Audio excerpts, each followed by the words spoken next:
আজ আমাদের গন্তব্য মুর্শিদাবাদ। ভাগীরথী এক্সপ্রেস ধরে মুর্শিদাবাদ যেতে পারেন।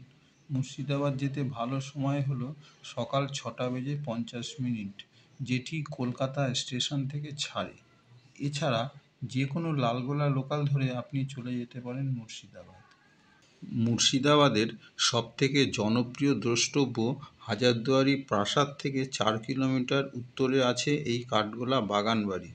বাগান ঘেরা বিশাল স্থাপত্য আর জমকালো সব ভাস্কর্য মুগ্ধ করার মতো। আজকে আমাদের গন্তব্য হবে মুর্শিদাবাদের এই কাঠগোলা বাগান। কাঠগোলা বাগান যেতে এন্ট্রি ফি লাগে।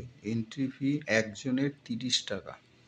কাঠগোলা বাগানের নামকরণ নিয়ে দুটি ভিন্ন মত আছে। কথিত আছে বাগানে ঢোকার দুপাশ দিয়ে ছিল কাঠের গোলা এবং অপরটি হলো বাগানে প্রচুর গোলাপ ফুলের গাছ রয়েছে, এর থেকেই এর নামকরণ হয়েছে কাঠগোলা বাগান। এখানকার চিড়িয়াখানায় রয়েছে ছোট্ট পাখিরালয়। দেশ বিদেশের নানা রকম পাখি, রঙিন মাছ সেখানে সংরক্ষণ করা হয়েছে। ম্যাকাও, চীনা মুরগি, বাদ্রি, চড়ুই, টিয়া, কাকাতুয়া প্রভৃতি।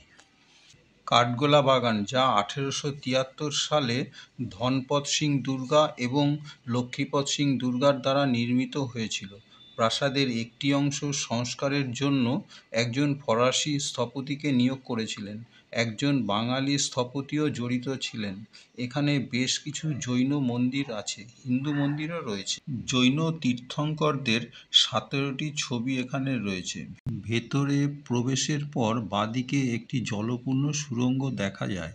কথিত আছে এই সুড়ঙ্গটি নাকি ভাগীরথীর সঙ্গে মিশেছে এবং 1.5 কিলোমিটার দূরে জগৎ শেঠের বাড়ি এই সুড়ঙ্গ পথে যাওয়া যেত। এখানকার সবথেকে বিশাল আকর্ষণ হলো কাঠগোলা প্রাসাদ। এই প্রাসাদে বহু সিনেমার শুটিং এখানে হয়েছিল। এখানকার প্রাসাদটিকে একটি জাদুঘরে রূপান্তরিত করা হয়েছে। এতে চমৎকার ঝাড়বাতি, আয়না, বিভিন্ন ধরনের আসবাবপত্র ইত্যাদি এখানে প্রদর্শন করা হয়েছে।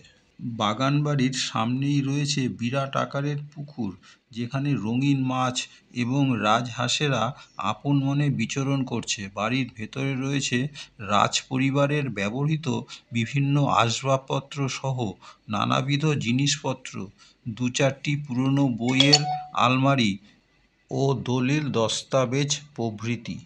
কাঠের সিঁড়িটা 4টি পাকে তৈরি। প্রত্যেক পাকের পর একটি করে জানলা ও সম্মুখে ঝুলন্ত বারান্দা রয়েছে। ছাদের রেলিং প্রায় 6 ফুট উঁচু। সেই সময় কাঠগোলা বাগানে নিয়মিত জলসা হতো এবং বহু লোকের সমাগম হতো। জগৎ শেঠ ও ইংরেজরা মনোরঞ্জনের জন্য এখানে আসতেন। পলাশির যুদ্ধের ঘটে যাওয়া বিশ্বাসঘাতকতার কাহিনী স্বাক্ষর এই জলসাঘর। বাগানবাড়ি থেকে বেরিয়ে কিছুটা পরেই রয়েছে আদিনাথের জৈন মন্দির। 3টি চূড়া বিশিষ্ট সম্পূর্ণ মন্দির শ্বেতাভা যুক্ত, যেখানে মন্দির গাত্রে শ্বেতপাথরের প্রকোষ্ঠে বুদ্ধ, মহাবীর, গণেশ, শ্বেতভৈরব সহ বিভিন্ন মূর্তি দেখা যায়। সমগ্র স্থানটি নানাবিধ গাছে পরিপূর্ণ, শান্ত, স্নিগ্ধ, ছায়া শীতল।